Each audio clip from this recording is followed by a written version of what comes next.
गौतम बुद्ध का जन्म उत्तर भारत के एक शाही परिवार में राजकुमार सिद्धार्थ के रूप में हुआ था। 25 वर्ष की आयु तक उन्होंने दुनिया के दुखों को नहीं देखा था, लेकिन एक दिन शिकार पर जाते समय उन्होंने 4 दृश्य देखे।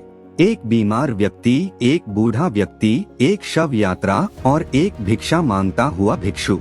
इन दृश्यों ने उन्हें इतना विचलित कर दिया कि उन्होंने ज्ञान की खोज में अपना राजपाट छोड़ दिया। वर्षों की तपस्या के बाद एक पीपल के पेड़ के नीचे उन्हें बोधि ज्ञान प्राप्त हुआ और वे बुद्ध कहलाए।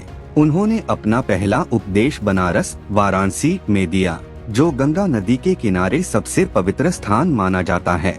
इसी शहर में किसा गौतमी नाम की एक महिला रहती थी, जिसके इकलौते बेटे की मृत्यु हो गई थी।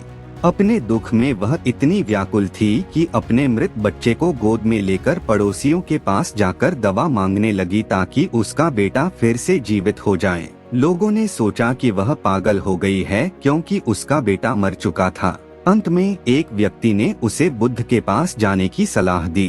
किसा गौतमी बुद्ध के पास पहुंची और उनसे प्रार्थना की कि वे उसके बेटे को ठीक कर दें।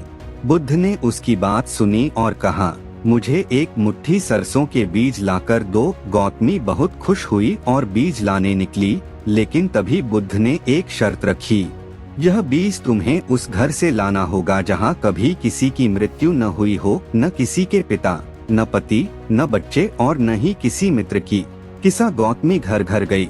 लोग उसे सरसों के बीज देने को तैयार थे, लेकिन जैसे ही वह पूछती, क्या आपके घर में कभी किसी की मृत्यु हुई है, तो लोग दुख के साथ जवाब देते, अरे जीवित लोग तो कम हैं, लेकिन मरने वाले बहुत ज्यादा हैं।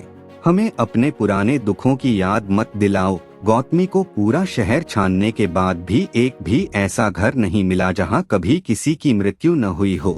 शाम होते होते किसा गौतमी थककर सड़क के किनारे बैठ गई। उसने शहर की लाइटों को जलते और फिर बुझते देखा।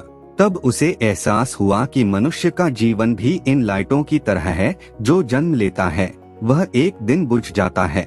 उसे अपनी स्वार्थपरता का एहसास हुआ कि मृत्यु तो सबके लिए समान है। वह बुद्ध के पास वापस लौटी। बुद्ध ने उसे समझाया कि इस संसार में जीवन दुखों से भरा है और मृत्यु अटल है। जैसे पके हुए फलों को गिरने का डर रहता है या मिट्टी के बर्तन एक दिन टूटते ही हैं, वैसे ही जो पैदा हुआ है उसे मरना ही होगा। रोने या विलाप करने से किसी को शांति नहीं मिलती, बल्कि शरीर कमजोर होता है और दुख और बढ़ जाता है। बुद्ध ने सिखाया कि जो व्यक्ति शोक और विलाप के तीर को निकाल देता है, वही मन की शांति प्राप्त कर सकता है और दुखों से मुक्त होकर ईश्वर का आशीर्वाद पा सकता है। तो दोस्तों, the sermon at the Banaras हमें सिखाता है कि मृत्यु अटल है और शोक में डूबे रहने के बजाय सत्य को स्वीकार करना ही वास्तविक शांति है।